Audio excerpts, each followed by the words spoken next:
Hello, hello, hello, hello.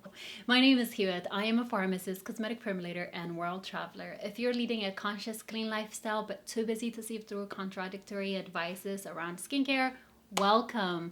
I explain the science of skincare so you can pick products that fit into your lifestyle. My goal is to teach you how to fish, not to go over individual brands. I hope you find that empowering. Also, my company, Askalite Formula, offers a range of products that are made from meticulously selected clean ingredients that fit right into a clean lifestyle. You can find them right here. Today, I want to go over some of the most common mistakes we all are guilty of, at least when we're on autopilot, which we have to be most of the day. Like, imagine how exhausting it would be if you thought about every bit of your actions throughout the day. So, without further ado, let's get right to it.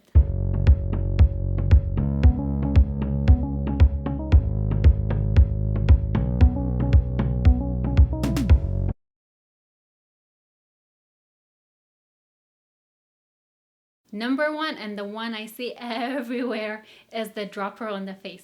Not all products come in airtight packaging, as you know, where we get the least risk of contamination. There are reasons why we choose the packaging we end up using, mainly for compatibility. But that's a different topic. But droppers are supposed to get the product out of the bottle, not to apply them. If you have just oil content in the dropper, well, it's a different story. But because where there is water, there is life, we want to avoid, the contact with the skin when the formulation has water contact, period. Microorganisms are everywhere, right? Some we even live with happily, even in our guts. The average adult has 40 trillion bacterial cells and 30 trillion human ones. I mean, seriously, there are more bacteria than cells in our body. Just like the gut, the skin's microbiome is an ecosystem in which a diverse collection of microorganisms contribute to a symbiotic relationship with, us. To avoid contamination of products, you see preservatives in cosmetics, pharmaceuticals, as well as food. There is a set of standards we follow to challenge the preservation system and anticipate a reasonable microbial exposure. But we can only go so high when using preservatives. I say this in all my videos that anyone can be allergic to absolutely anything, so nitpicking on fragrance or preservatives isn't my cup of tea. However, preservatives aren't necessarily there to nourish your skin, but rather to preserve the formulation. Now, there are exceptions where probiotics-based preservation system is utilized, but you don't find them widely used due to compatibility issues. They would preserve as well as nourish the skin, but for the general preservative system, assume they aren't necessarily good for your skin beyond a certain percentage, and hence they aren't used beyond that percentage. So, when you're taking and applying your serum directly using the dropper, you are picking microorganism and introducing it back to the serum. Because we use these things for, months or even longer, they will grow and multiply. What you end up with is a petri dish, kind of bottle where your formula becomes a breeding ground with limitless food for every strain of bacteria that has ever touched it. Over time, the serum will be contaminated and you will be applying a range of microorganisms back into the skin. It might not be obvious to you unless you have the skin barrier disrupted, but you generally want to be mindful and just avoid it altogether. It's just not a good habit. If you're saying, oh, well, I apply my serum right after I wash my face, well, here's the thing. You would be applying it to a wet face. You are taking tap water and introducing it back into the bottle. If you're asking what's wrong with tap water, well, we don't use tap water for formulation. We use distilled water, which is free from contaminants as well as trace elements of minerals. All that rest in your bathroom is caused by the heavy metals found in tap water, such as lead, chromium, and copper. There is twofold danger in introducing metals back into your container. First is microorganisms need a surface to hang on to form their cell wall and grow and replicate. Again, without going too much into technical words, we use ingredients that dissolve potential metal particles, but that's also used at a really low concentration. Two, We try to make sure we don't use any ingredients with trace elements, metals. At least brands like us who actually want to get to you the best that's out there. So please don't add them yourself. Lastly, I am guilty of this myself, but do you actually close your containers when you're done applying them? I often don't.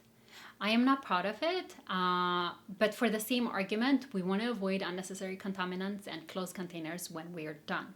Unless you're a headless chicken like me who feels like there's not enough time to close all containers we open, every day. Make sure you close them when you're done so you can avoid contamination. If your products come in a jar, try to use clean, and dry fingers. What you don't want to do is introduce contaminants from outside into the product. That's essentially what I'm trying to communicate. So the second common mistake that I often see is massaging the face down when washing and applying products. Mechanical efforts to remove makeup has to be the worst.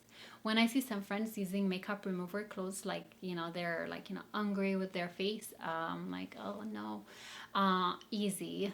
So gravity and age are dragging it down, right? Like every part of our body, that's why we sag. Gravity is doing enough damage day in, day out. You don't need to be aggressive. Massage upwards in a circular and gentle motion. Use products that easily and gently remove, as well as gently, and easily absorb, so you don't have to use mechanical forces.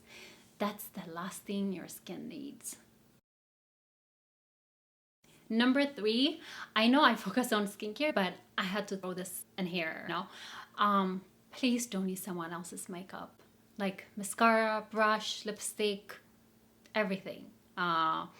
Even if it's a sibling or roommate, just not healthy at all. I never go to makeup artists because the idea of sharing tools just makes me uncomfortable. Yes, I know they disinfect and even use disposable sponges, etc. But personally, I'll pass on this as well. You're free to disagree with me on this comment. Could it be overboard, OCD? Possibly, but I don't think it's worth it. This could be extreme, but it's my opinion, and I'm obviously not imposing it on anyone. I'm just sharing what I think to be not necessarily safe. Let's move on. Number 4. If it's difficult to squeeze, when we finish products especially with cream and ointments, people, cut out the end of the tube.